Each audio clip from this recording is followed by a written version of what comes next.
ধারের টাকা ফেরত দেওয়ার নাম করে যুবককে ডেকে নিয়ে গিয়ে খুন করার চেষ্টা, কোনো রকমে পালিয়ে প্রাণে বাঁচলেন ওই যুবক। হাবড়া পুলিশের হাতে ধৃত এক। ধারের টাকা ফেরত দেওয়ার নাম করে ডেকে নিয়ে গিয়ে খুনের চেষ্টার অভিযোগ বন্ধুদের বিরুদ্ধে। ঘটনার তদন্তে নেমে ইতিমধ্যেই এক অভিযুক্তকে গ্রেফতার করেছে পুলিশ। পলাতক অপর অভিযুক্ত।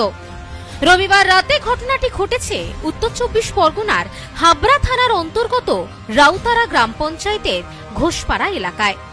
জানা গেছে, রাতে অভিষেক ঘোষ নামে এক যুবককে এলাকায় ডাকে স্থানীয় বাসিন্দা মোকসেদুর রহমান। সূত্রের খবর, মোকসেদুর রহমানের কাছে টাকা পেত অভিষেক। অভিষেক সুদের ব্যবসা করত বলেও জানা গিয়েছে। সূত্রের দাবি, পাওনা টাকা নিয়ে কয়েকদিন ধরেই বচসা চলছিল। রবিবার রাতে অভিষেককে এলাকায় ডাকা হয়। অভিযোগ, ফোন করে এলাকায় অভিষেককে ডাকে মোকসেদুর। অভিষেক এলাকায় যেতেই তার সাথে বচসা বাঁধে। তারপর তাকে ধারালো অস্ত্র দিয়ে আঘাত করা হয়। রক্তাক্ত অবস্থায় কোনো মতে এলাকা ছেড়ে পালায় অভিষেক। রাতেই তাকে আশঙ্কাজনক অবস্থায় ভর্তি করা হয় বরসাত হাসপাতালে।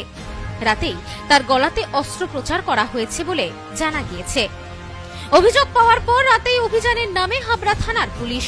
রাতেই সামিম মণ্ডল নামে এক অভিযুক্তকে গ্রেফতার করেছে পুলিশ।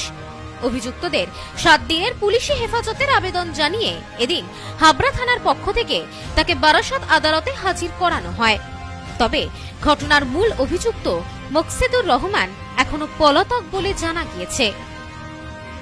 আমাদের বটতলায় একটা ছেলে যে অভিষেক ঘোষ ওরফে কেলো, সে তার গলায় ছুরির আঘাত এবং রক্তাক্ত অবস্থায় তাকে বারাসত হসপিটালে পাঠানো হয়েছে।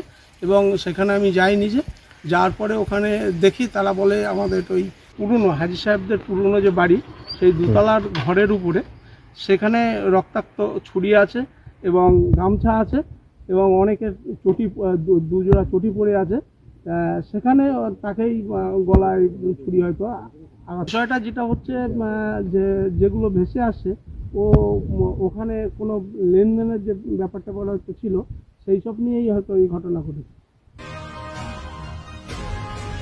Bureau report, news Romanceland, Habra.